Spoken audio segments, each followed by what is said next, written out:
A ideia de MPB, como eu disse para vocês, está muito ligada, sobretudo, a um consumo musical, gosto musical de uma determinada classe, da classe média, né, com importância no mercado, mas que, a rigor, ela não era propriamente a música mais ouvida pelo conjunto das classes sociais, né, sobretudo dos trabalhadores.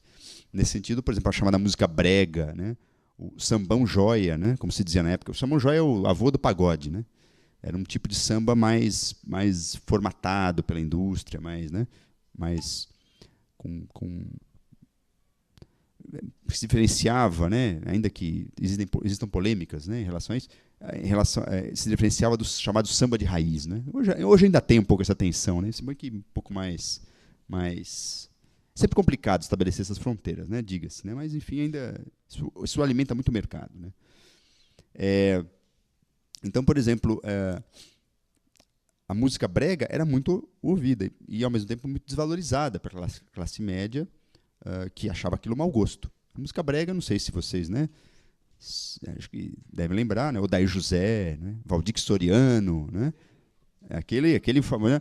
Aliás, tem umas histórias ótimas. Recentemente saiu um livro que foi um historiador que, inclusive, foi um livro que. Então, vou citar algumas aqui, você lembra. Eu ia trazer o CD, esqueci.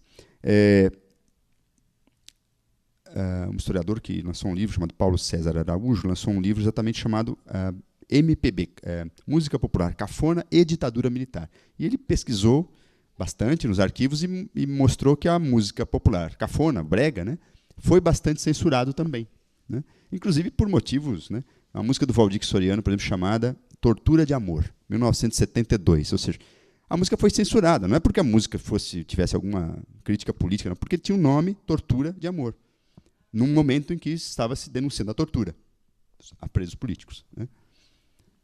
Uma outra música de 73, do Fernando Mendes, também outro nome bastante popular, né? Chamava O Meu Amigo Desaparecido. Falava, na verdade, de um menino que tinha sido sequestrado. Foi um caso que, inclusive, ocupou as manchetes do jornal à época. Eu lembro quando era criança. Carlinhos, né? Era um rapaz que sumiu, enfim, menino que sumiu, né? E Meu Amigo Desaparecido era uma música para esse Carlinhos, para essa criança sequestrada. No entanto, a censura não achou assim, achou que era um recado em relação aos desaparecidos políticos. Então vejam que a censura também, muitas vezes, percebia que, mesmo a obra não tendo nenhum tipo de politização, ela poderia gerar algum tipo de apropriação politizada. Aliás, ela deixou passar uma música que, francamente, do Luiz Airão, que era um sambista, né, importante também nos anos 70, que criticava a ditadura, né? Exatamente, chamava... como é que era? Eu não me lembro agora o título, mas é alguma coisa... É uma música de 1977, que começava assim: bom, faz 13 anos que eu te aguento, eu não aguento mais, eu quero o divórcio. E a censura achou que era realmente uma música para uma esposa muito chata, né? Não era. 13 anos, façam as contas, né? 64, 77. Então já dava o recado de cara, né? Faz 13 anos que eu te aguento, eu quero divórcio, né? Não aguento. E essa música passou. Essa era, francamente, um recado contra o regime. Então vejam que a música popular cafona, ao seu modo, também foi uma crônica de época, né? Odair José, por exemplo, esteve envolvido no movimento pelos direitos das empregadas domésticas à época, né? Fazia passeatas. A música Pare de Tomar a Pílula, né, famosa, né, de 1973, foi proibida pelo regime, né? Foi proibida, porque exatamente no momento em que o regime militar estava investindo numa campanha de controle da natalidade, voltado sobretudo para as classes populares, né? E aí vem um cara super popular e canta: Pare de tomar a pílula. Você não deixa o nosso filho nascer, né? Enfim, então vejam que o ambiente musical de crítica ou de crônica também não é apenas privilégio da MPB. Né? A MPB ela pode ter um nível de elaboração poética, eventualmente musical, mas a música popular, enquanto crônica de um tempo, ela vai muito além dessa música que se arvorava como a música engajada, né? E aí também, enfim, chegamos no último ponto que eu, enfim, quero parar também para a gente poder conversar, né?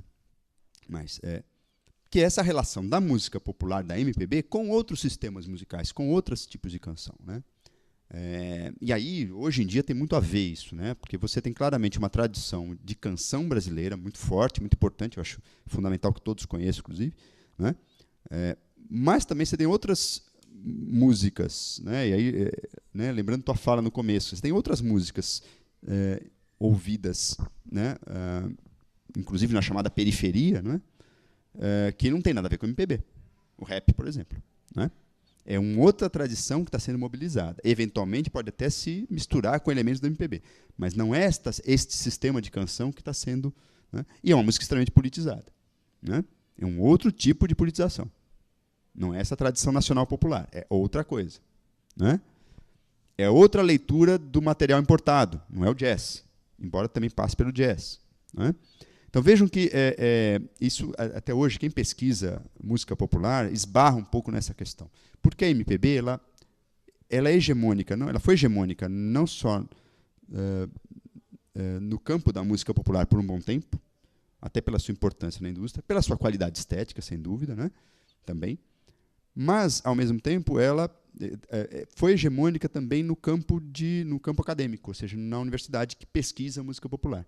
Então dá a impressão, se a gente pegar as teses, dissertações, dá a impressão que só existe MPB no Brasil. Mas, ultimamente não, né? Ultimamente as pessoas têm trabalhado com outros gêneros, inclusive pesquisando o sertanejo, o rap, para, inclusive, criticar essa ideia de que só havia MPB e só MPB era importante, né?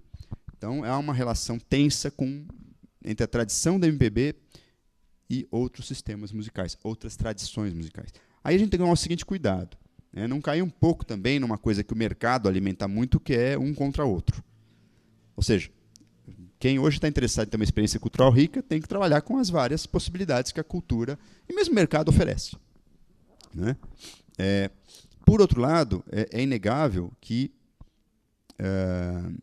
há uma tensão entre os herdeiros do MPB, o legado do MPB, e essas novas músicas populares que um pouco não querem saber, né?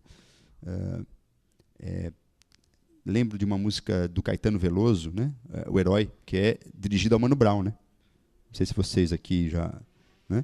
É uma leitura que o Caetano faz do rap, uma leitura nacional popular, no certo sentido, né?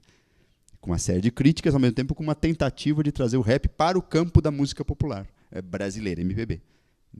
E veja o Caetano, aqui eu não falei aqui de um movimento muito importante, não vai dar tempo, né? Mas o Caetano que foi um crítico da ideia de MPB nacional popular, porque posto que era do movimento tropicalista. O tropicalismo foi uma crítica muito forte a essa ideia da MPB nacionalista, né? Que se apoiava na cultura popular folclórica, né? E vejo que o próprio Caetano, é uma música dos anos 90, agora, enfim, não me escapa o ano, mas que é um diálogo crítico, tenso com o rap, né? E também lembro uma frase do Chico Buarque, dita, se não me engano, em 99, 2000, que ele diz o seguinte: a canção tal qual a conhecemos, ou seja, a tradição da MPB, acabou. E aí ele cita imediatamente na entrevista o rap, que é um outro tipo de canção.